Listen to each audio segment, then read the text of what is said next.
주일 예배 함께 하신 하나님을 축복하고요. 기도하고 예배를 나누겠습니다. 주님, 이 시간도 우리를 창조하시고 구원하신 주님 앞에 그 은혜에 감사하여 주님을 찬양하며 나아갑니다.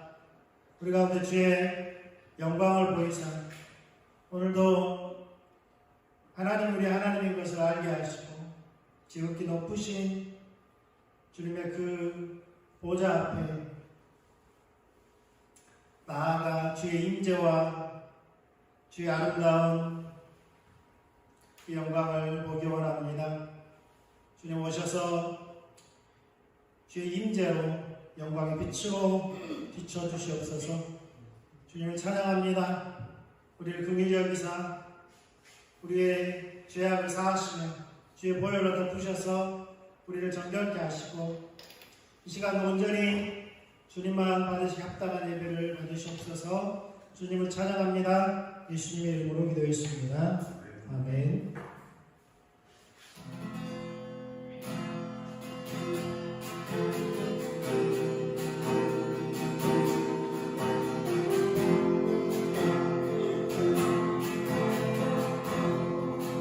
지극히 높은 주님의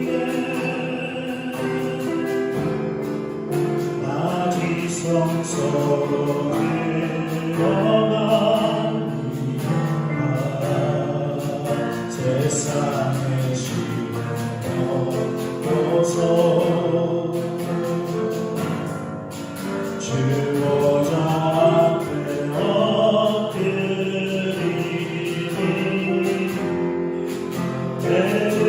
대들으려는 사랑도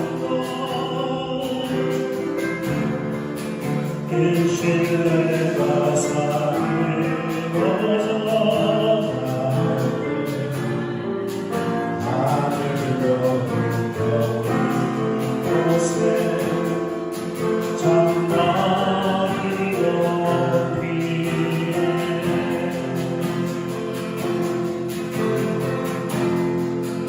이것을 덮으소서. 이것을 비추소서. 내 안에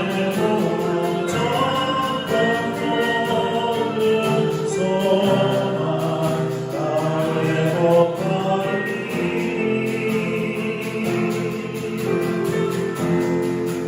이것을 지나소서.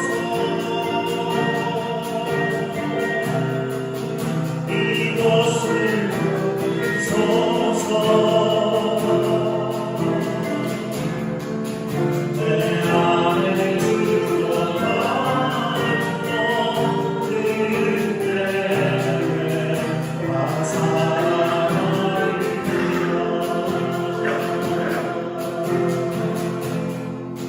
지극히 높은 주님의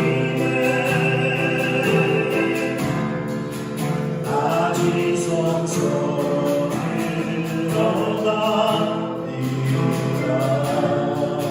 세상의 시련을 넘어서 주 보좌 앞에 엎드리니 내주를 향한 사랑도 그 신뢰가 삶을 거절하게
운행하시는 내 주님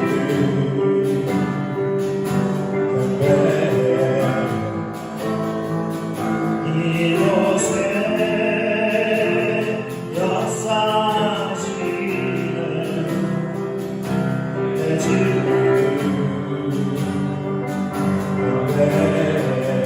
이곳에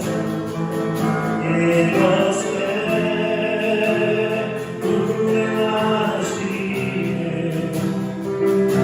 내 주님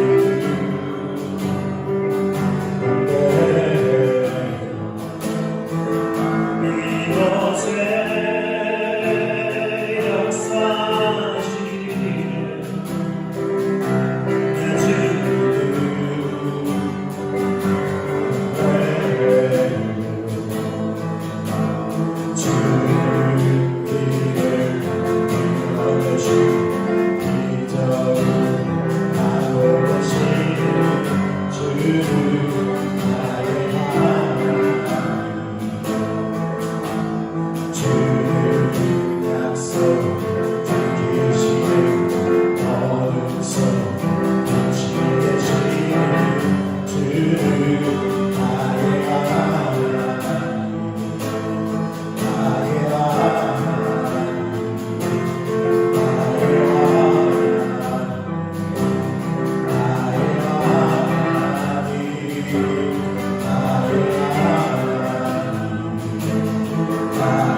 주의 도로 내게 아니소서 주님의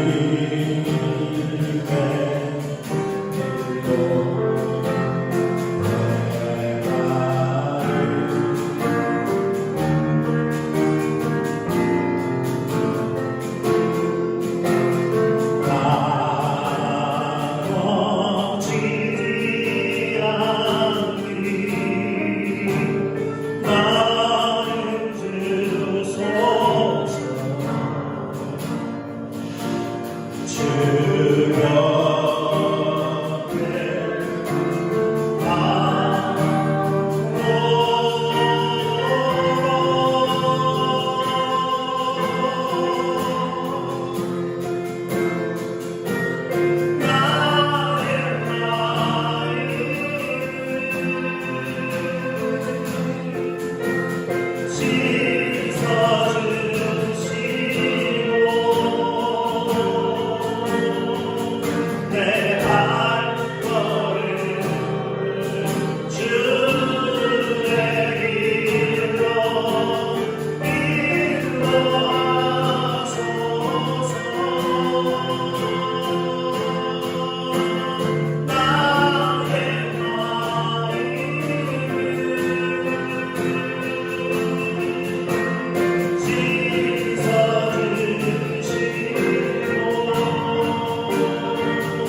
주의 도로 내게 아니소서 주님의 길로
주의 인자하시고 그 사랑이 내 생명보다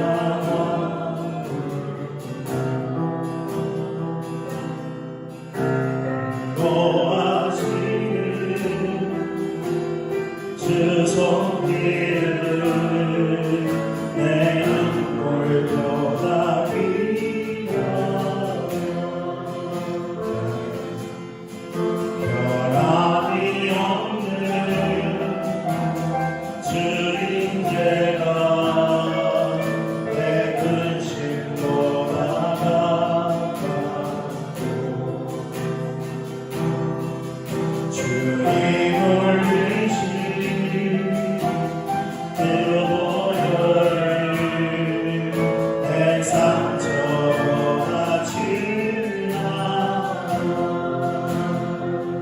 결국 내 주님과 함께 사는 것 나의 영원한 소원 아름다운 안에 사는 것 나의 영원한 기쁨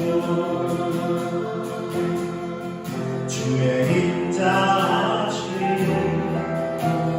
그 사랑이 내 생명보다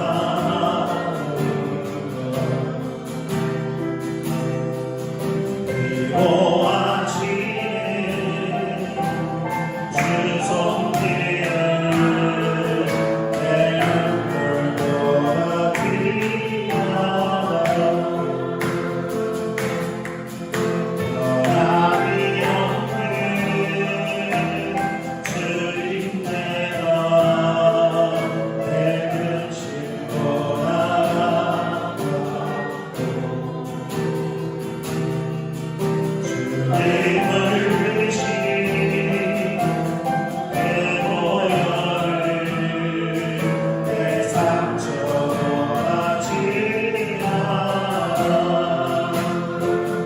결국 내 주님과 함께 사는 것 나의 영원한 소원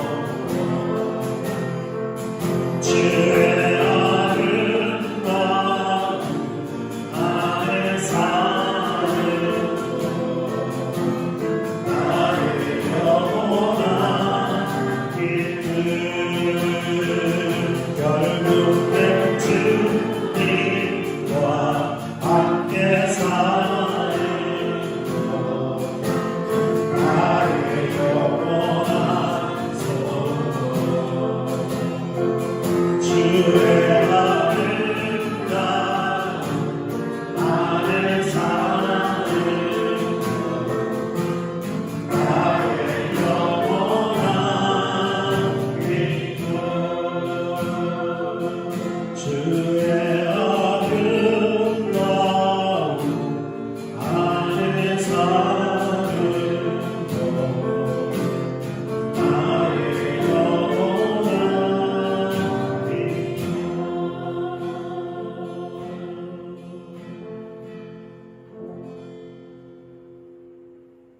아멘. 시간 서로 안에서 환영하고 축복하고 사랑합니다. 누워있구나.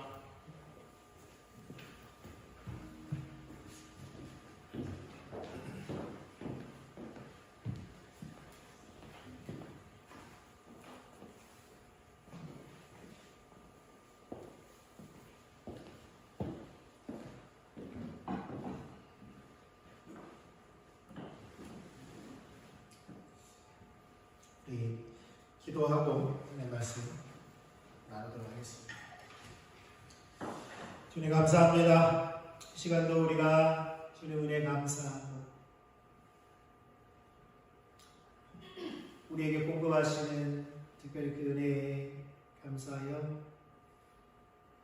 주님께 예물 드리오니 주님의 나라 위하여 주의 영광 위하여 사용하시고 좋으신 우리 아버지께서 철을 따라 때를 따라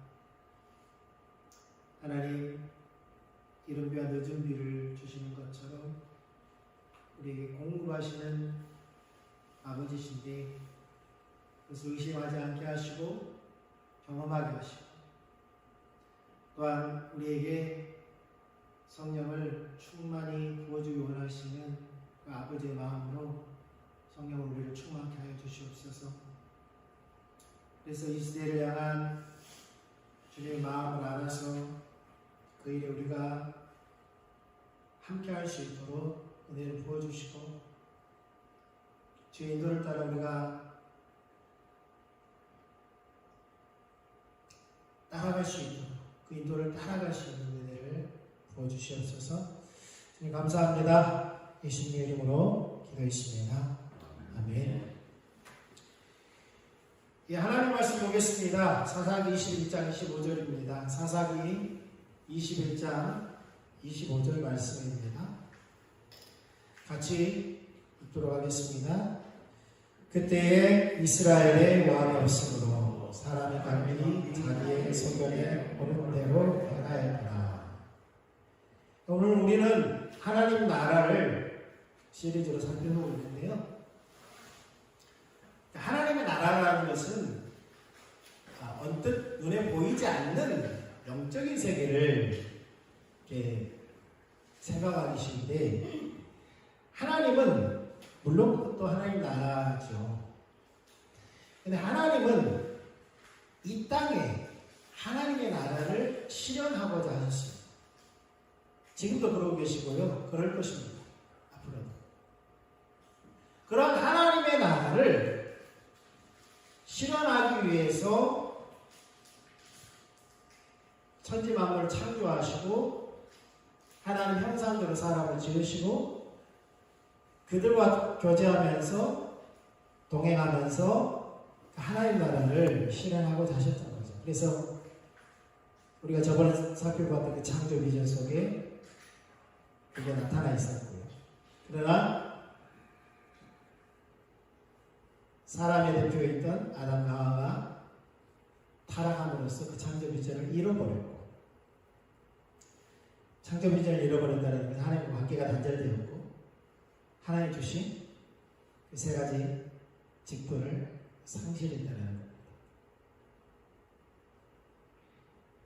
그런데 하나님은 그러한 타락한 인간을 버려두지 아니하시고 그들을 징계하시고 심판하시죠. 심판은 하나님의 심판의 최후의 심판은 불못이고 지옥입니다. 그런데 그들을 바로 불못 지옥으로 쳐넣지 않고 어떻게 하셨어요? 내어쫓죠. 여전히 땅에 남겨주셨다는 거예요. 왜요? 하나님은 하나님의 이 땅에 실현하고자 하나님의 나라를 다시 실현하고자 하나님의 그 구원 계획을 뱀에게 저주하면서 보이시죠? 언뜻 보이시죠? 여자의 후손을 통하여서 그를 하겠다.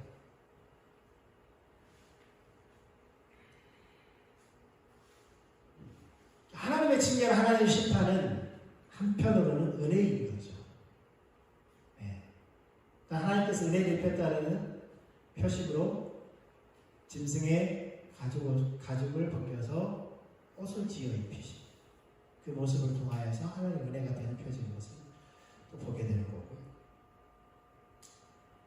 그리고 결국은 그러한 상징적인 표현들 그리고 행동들이 결국은 하나님의 나라 실체가 반드시 올 것을 예표하면서 바로 예수 그리스도로 말미암아 여자의 후손인 예수 그리스도로 말미암아 그 하나님의 구원 계획을 이루시고 또한 죄악으로 더럽혀진 그들을 사람을 어떻게 합니까? 의의 옷으로 예수 그리스도 옷으로 다시 입혀주는 하나님의 그 구원으로 시작된 하나님의 나라가 다시 펼쳐지는 거죠.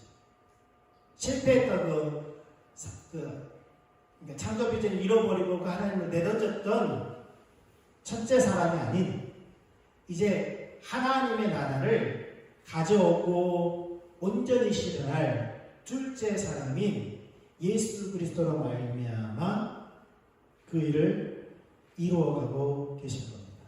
그러면 그 첫째 사람과 둘째 사람 사이에 있는 구약은 실체가 오기 전에 모형으로서 하나님 나라라고 말씀드렸습니다.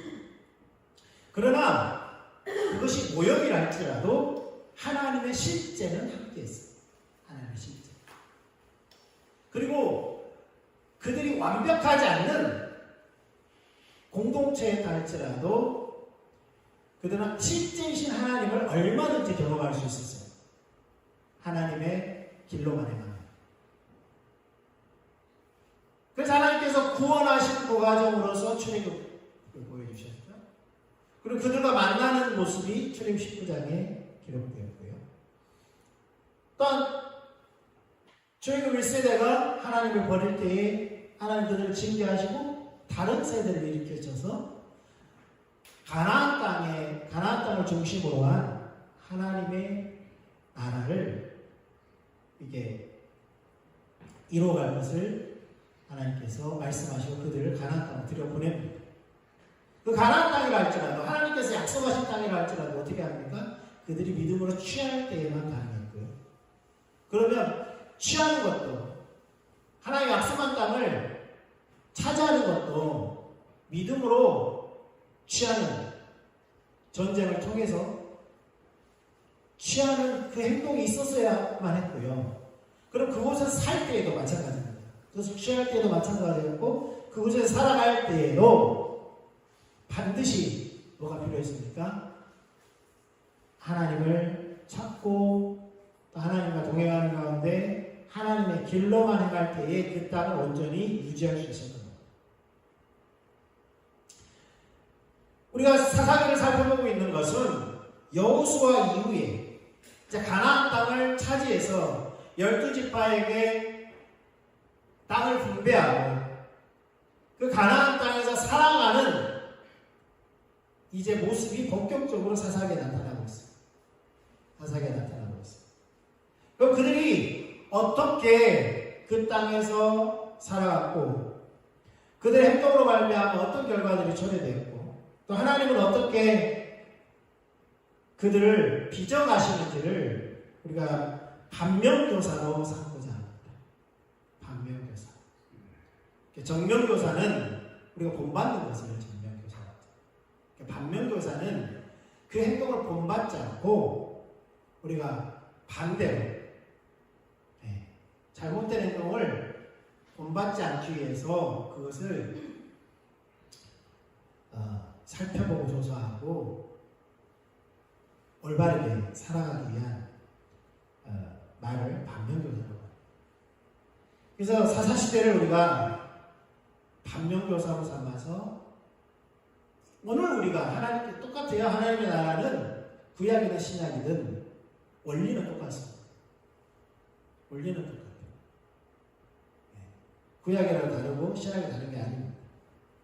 구원은 언제나 우리가 의롭게 되는 것은 언제나 믿음으로 되는 것처럼 하나님 나라의 삶은 똑같습니다. 하나님의 의도가 있었어요. 하나님의 의도. 하나님께서 그들을 가나안 땅에 들이시죠. 하나님께서 왜 그들을 가나안 땅에 들였습니까? 그들을 하나님 나라의 제사장 나라 삼아서 열방을 하나님께 이끌기 위해서 그렇게 하셨다고 말씀드렸죠. 그런데 사사기를 보면 사사기에 흐르는 중심 주제가 뭐냐면 그러니까 그때의 이스라엘의 왕이 없으므로 사람이 각기 자기의 소견을 옳은 대로 행하여야 되는 거예요. 그러니까 자기중심적인 삶을 열심히 보여주는 게 사사기의 내용입니다.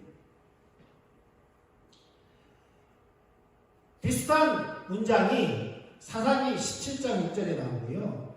또 사사기 18장 1절에는 그때 이스라엘 왕이 없었고, 또 사사기 19장 1절에는 이스라엘 왕이 없을 그때에 어떤 사건들이 벌어지기 전에 항상 하는 말이 뭐예요? 또 그것을 종합하면서 정리하면서 문장으로 한 문장으로 정리했던 게 바로 그때 이스라엘 왕이 없으면 사람이 각기 자기의 소견대로 옳은 대로 행했다. 이게 정리된 문장이고요. 어떤 사건이 일어나기 전에, 특별한 사건들이 일어나기 전에, 그러니까 대표적인 사건들이 일어나기 전에 그때 이스라엘 왕이 없었고 이스라엘 왕이 없을 그때에 이렇게 시작합니다. 우리가 잘 알고 있는 그 베들레헴 산부작, 신학자들이 이름 붙인 거예요.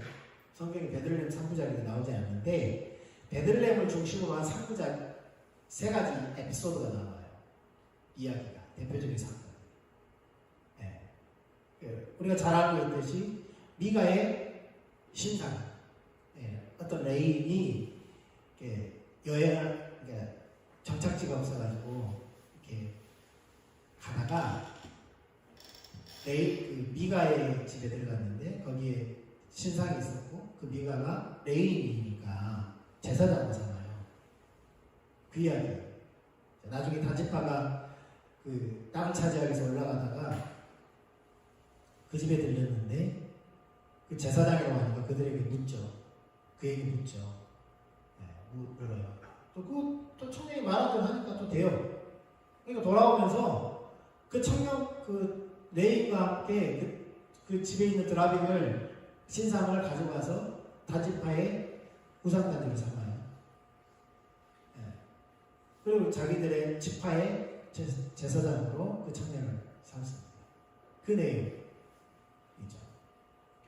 또 그 레인의 첫 이야기가 나오죠.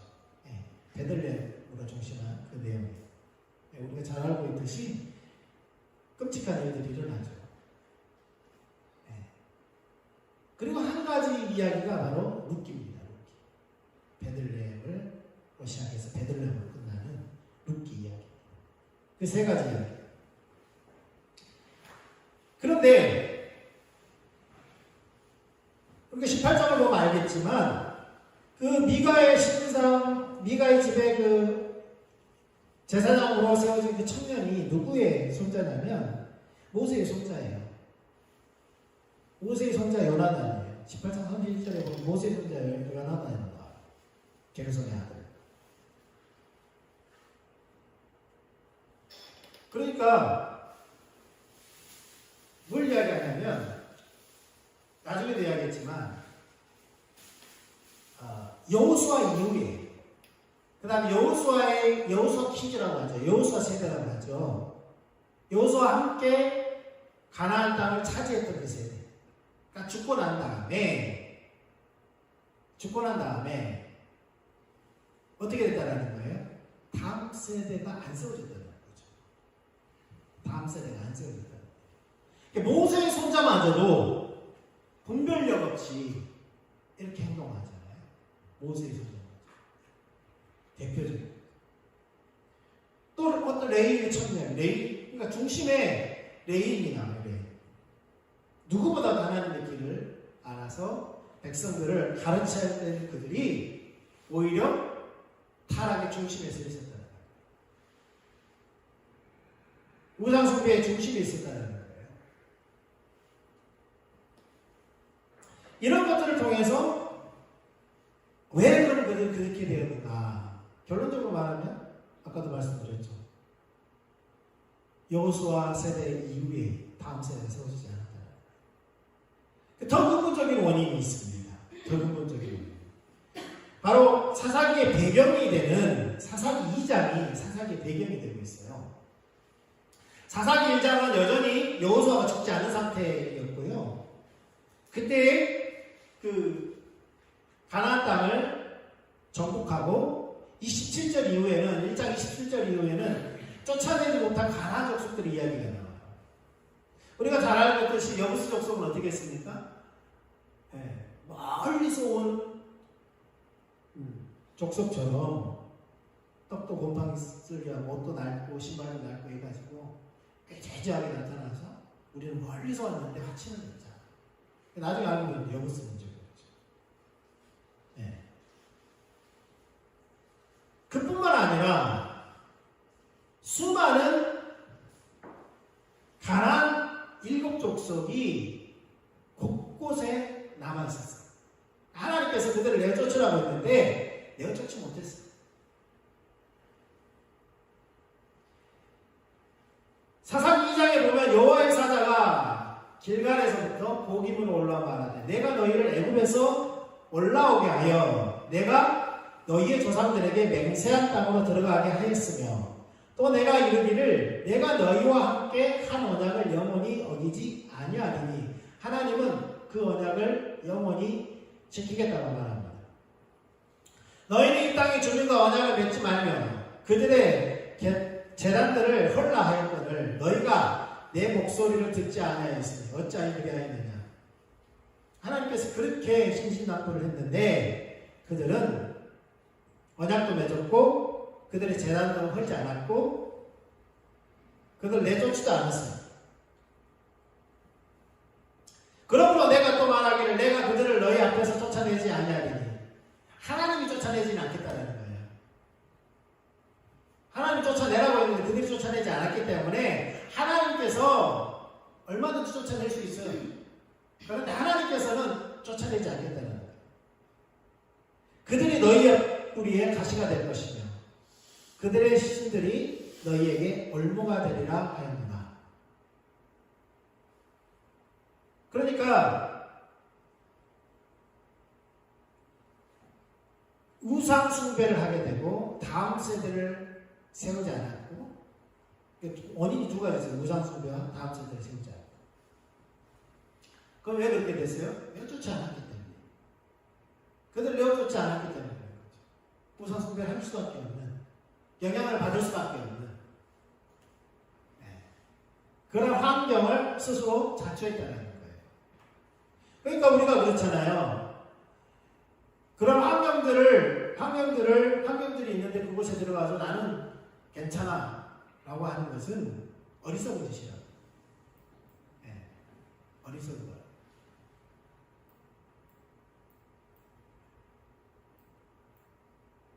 그런 문화 가운데 살면 적게 되어 있습니다. 그래서 이 세대를 본받지 말라라고 하는 것은 악은 그 모양이라고 버리라고 하는 것은 그렇게 영향을 받을 수밖에 없기 때문에 그렇다는 거예요. 그래서 많은 청년들이 그러잖아요. 그런 환경 가운데 들어가요.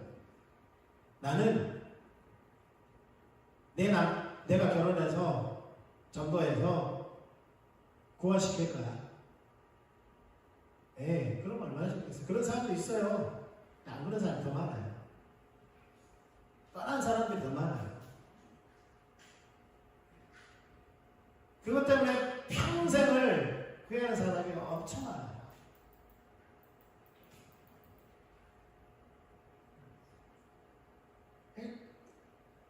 이렇게 해야 된다, 안 해야 된다라고 말하는 것이 아니라 우리가 그런 것들을 기억할 필요가 있다는 거예요. 하나님께서 분명히 그렇게 인도하셨으면 그렇게 해야죠. 그것이 나의 사명이라고 분명히 말씀하셨다면 그렇게 해야 됩니다. 그러나 그런 하나님 인도하신 확신도 없이는 그렇게 해서는 안 되는 거죠.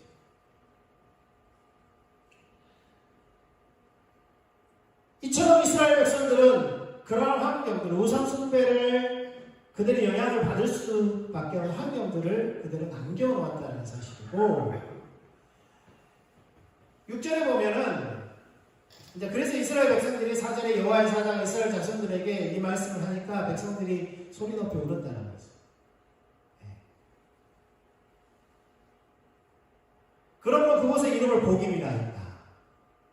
그리고 그들이 거기서 여호와께 제사를 드렸습니다.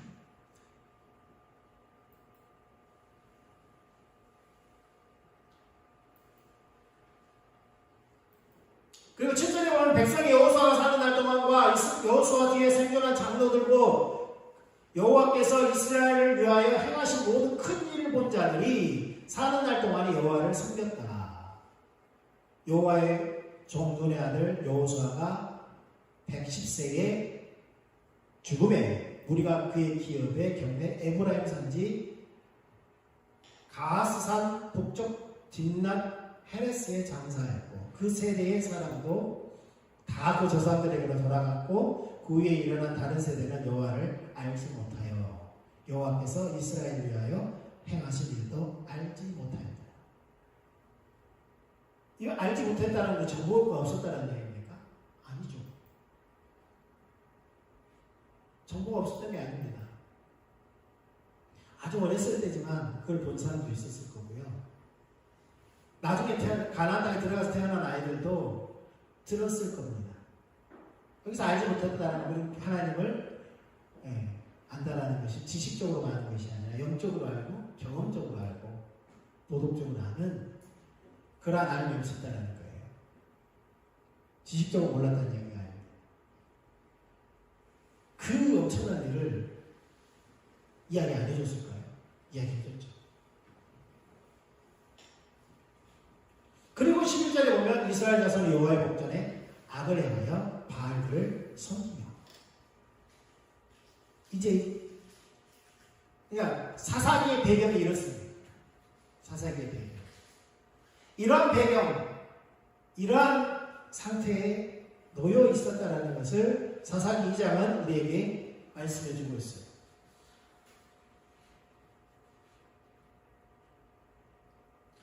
그 하나님께서 2장 17절에 뭐라고 말씀하시냐면 그들이 그 사사들에게도 순종하지 아니하고 오히려 다른 신들을 따라가 음행하여 그들에게 전하고 여호와의 명령을 순종하는 그들의 조상들이 행하던 길에서 속기치우서 떠나서 그와 같이 행하지 아니하였더라. 그러니까 사사들을 나중에 보냅니다.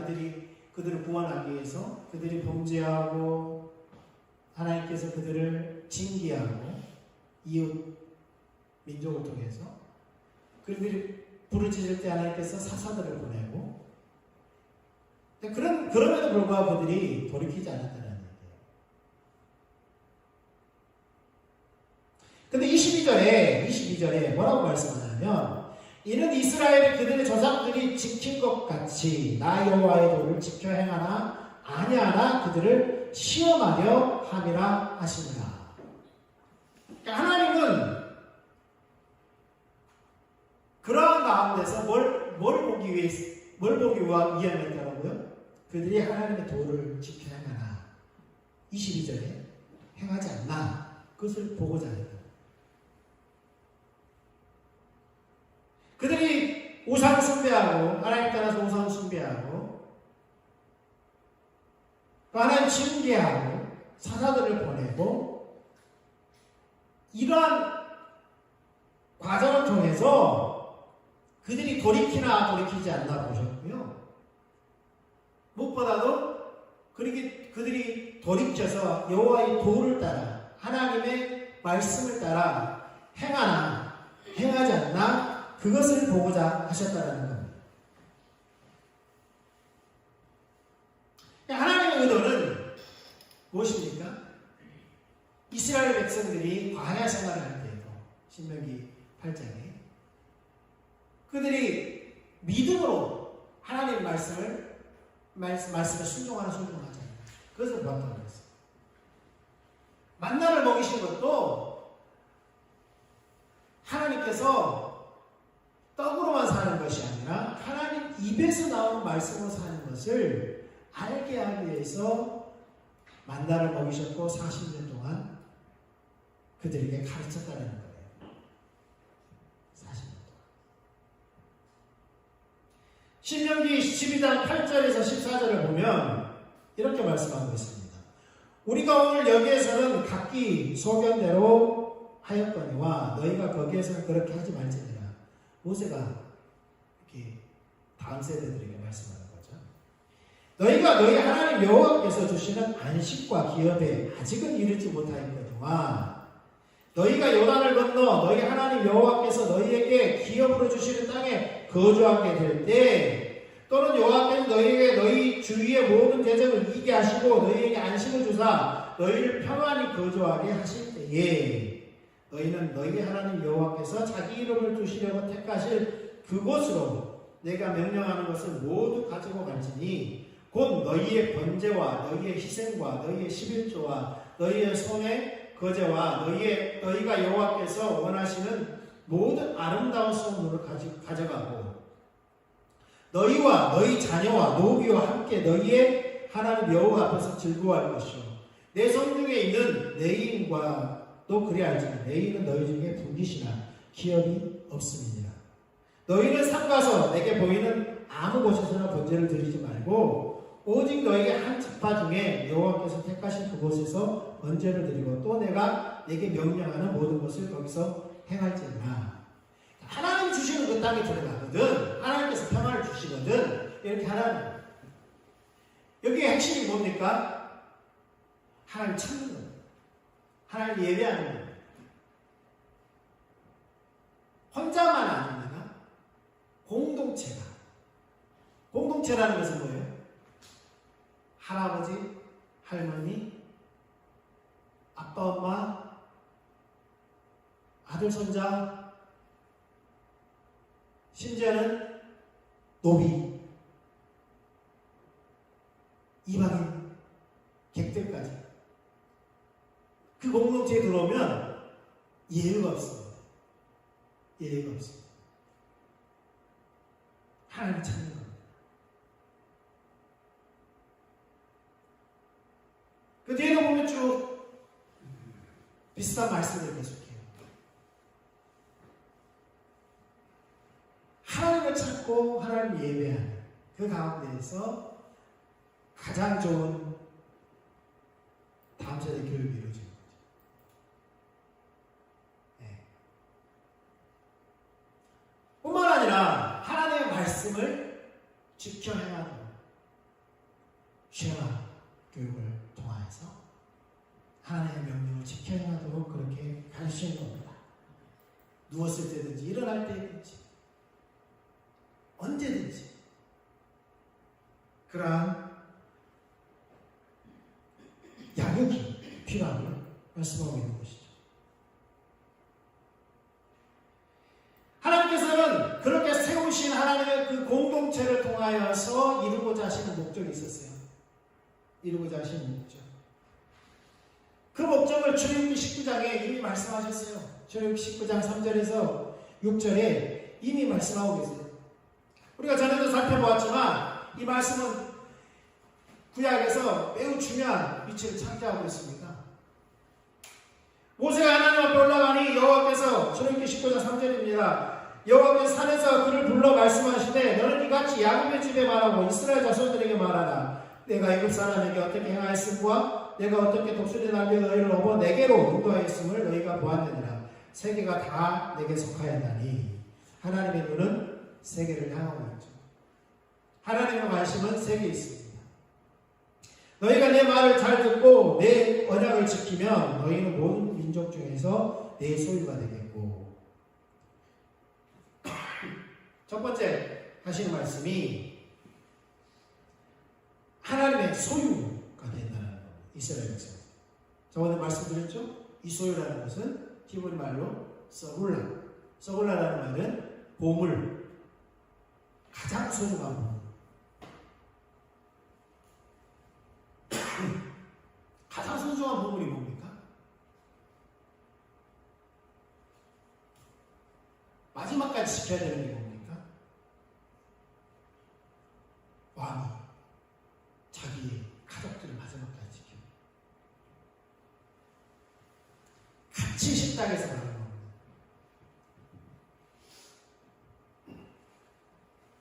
이 소유라는 말은 친밀한 관계에 있는 것을 말합니다. 내밀한 관계에 있는 것을 말합니다.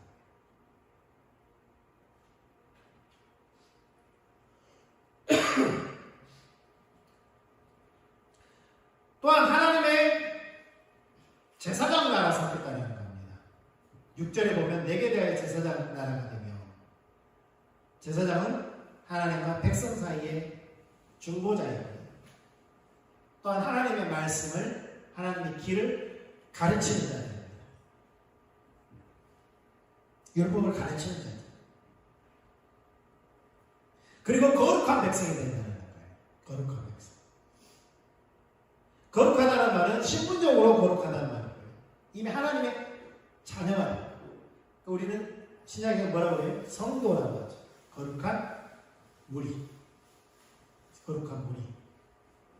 거룩한 무리라는 그리스도인의 신분 자체가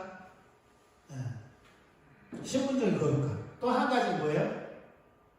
거룩한 삶을 살라는 겁니다. 거룩한 삶을 살라는 거예요. 그런 의미에서 거룩한 백성의 정체성, 하나님의 소유로서, 제사장 나라로서, 거룩한 백성으로서의 그 정체성을 이스라엘 백성들은 가지고 있었어요. 그 공동체가 가지고 있었어요. 그 공동체. 하나님이 의도하시는 대로 하나님의 소유가 되고 제사장 나라가 되고 거룩한 백성이 되면 사실은 이 우상 숭배나 다음 세대를 교육하는 것들이 자동적으로 이루어지는 거예요. 네, 이것이 별개의 문제가 아니에요. 사실. 같이 연결되어 있는 거죠. 신약의 사는 우리를 향하여서 베드로전서 2장 9절에는 좀 더 구체적으로 말씀합니다. 너희는 택하신 족속이요 왕이요 제사장들이요 거룩한 나라요 그의 소유가 된 백성이니 이는 너희를 어두운 데서 불러내어 그의 기이한 빛에 들어가게 하신 이에 아름다운 덕을 선포하게 하는 것입니다.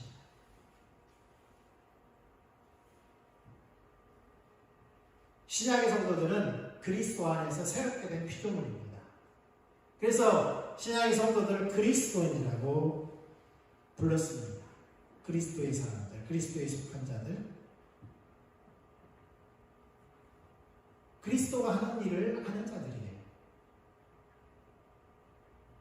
그리스도가 뭘 하기 위해서 오셨다고요? 이 땅에 하나님 나라를 실현하기 위해서 오셨어요. 근데 그 하나님 나라를 실현하는 데 있어서 그리스도가 그리스도로서, 예수님 그리스도인데 그 그리스도라는 말은 세 가지 직분을 가지고 있다고 했죠. 왕으로서, 제사장으로서, 선지자로서. 사역입니다. 사역. 하나님 나라를 이루는 그 사역 직분으로서 가진 거예요. 직분으로서. 예수님의 본질은 그리스도가 아니라 예수님의 본질은 하나님이에요. 그는 근본 하나님의 본체시나 하나님과 동등됨을 여기지 아니하시고 사람의 몸을 입었다는 것입니다. 무슨 직분을 감당하기 위해서요? 이 세 가지 직분을. 근데 이 세 가지 직분을 감당하기 이전에 반드시 해야 되는 게 뭡니까? 희생 제물이 되는 거였어요. 희생 제물.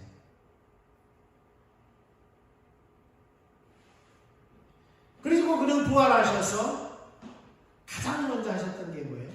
부활하셔서 대제사장의 직분을 감당해요. 막다른 마리아가 예수님 만지려고 했을 때 나를 만지지 말라. 내가 아버지 구해오지 못했다. 근데 히브리서에 보니까 자기 피를 가지고 어디에 갔다 그랬어요? 하늘 지성소로 가서 단번에 제사를 드렸다고 했어요. 짐승의 피가 자신의 피가 되죠.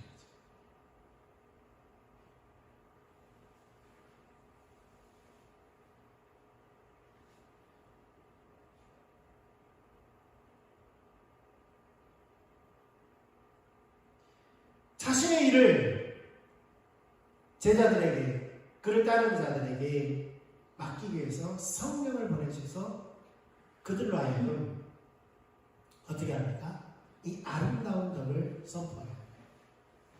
하나님의 말씀, 하나님 나라의 복음을 전하는 선지자들로 그렇게 그들을 성령을 통하여서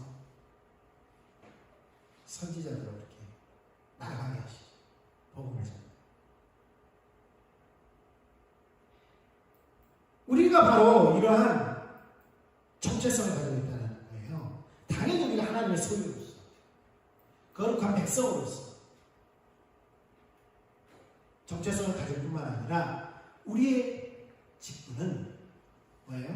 예수님처럼 왕 같은 제사장으로, 왕으로, 선지자로, 제사장으로 그렇게 살아가야 합니다. 이 땅에서. 근데 이 왕권은 예수님도 아직 행사하지 않았어요. 왕권을 가지러 간다고 했어요. 왕권을 가지고 돌아온다고 했어요. 그러니까 우리에게 부여될 왕권도 예수님이 돌아올 때에 온전히 행사할 수 있게 됩니다. 그와 함께 왕으로 타리라. 우리가 요한계시록 지난주에 살펴보았죠. 그곳에서 이사야 말씀드렸어요. 그 왕으로 탄다 그러면 우리가 왕이면 누가 백성이야 이렇게 그러잖아요. 근데 아담과 하와도요 왕으로 타면서 백성들 없었어요. 그 말은 뭐예요? 하나님이 창조한 이 세계 가운데 하나님이 창조 세계를 돌보는 것 자체만 그것이 뭐예요? 왕권을 행사하는 거였어요. 아담과 하와에 있었어요.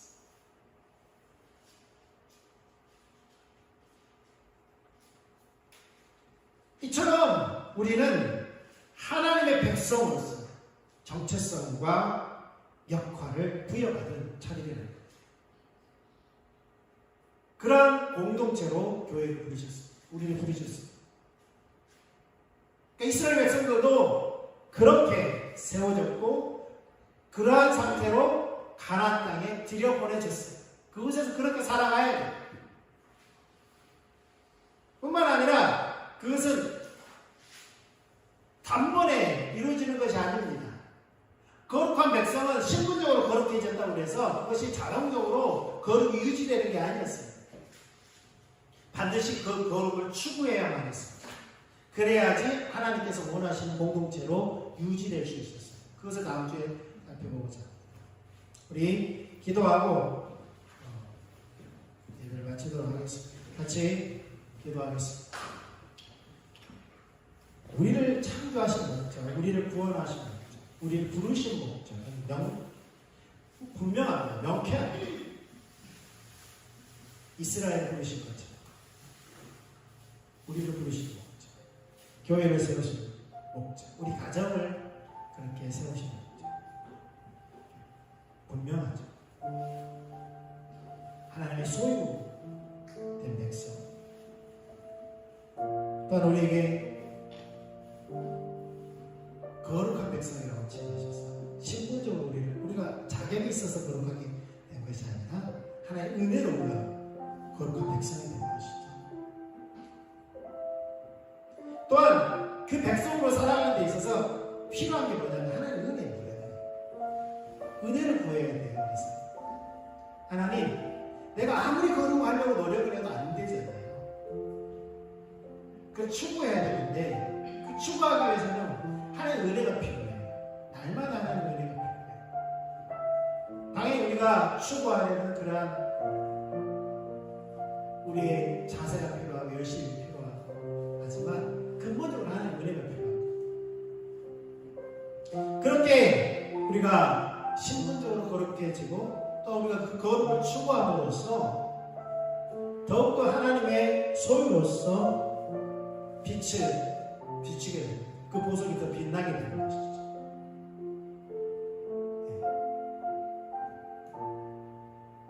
뿐만 아니라 우리가 그 하나님 나라를 실현하기 위해서 우리에게 주신 그 직분을 잘 감당해야 돼요. 감당해야 돼요. 그러기 위해서는 성령의 능력이 우리에게 필요합니다. 그러기 위해서는 성령의 은사가 필요하고요. 성령의 기름 부으심이 우리에게 필요합니다.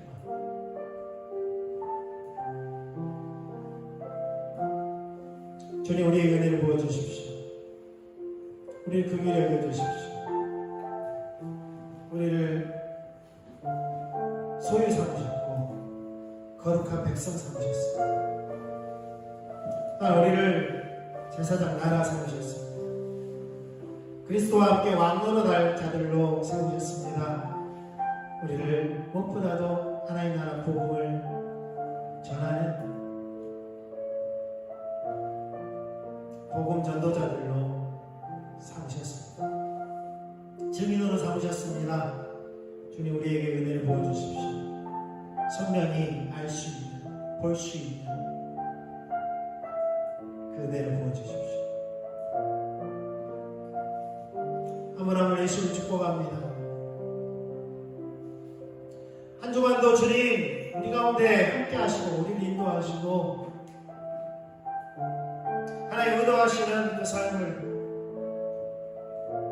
거제에 보내신 하나님의 그 의도를 우리가 분명히 알아서 주의 길로 행할 수 있도록 은혜를 부어주십시오. 때를 따라 돕는 은혜로 우리와 함께하여 주시옵소서.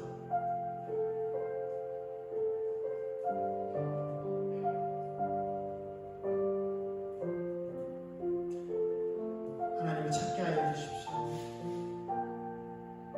우리가 하나님을 찾을 때 주님 우리에게 선명히 하나님을 계시하시고 하나님의 목적을 계시하시고 하나님의 길을 계시하여 주시옵소서.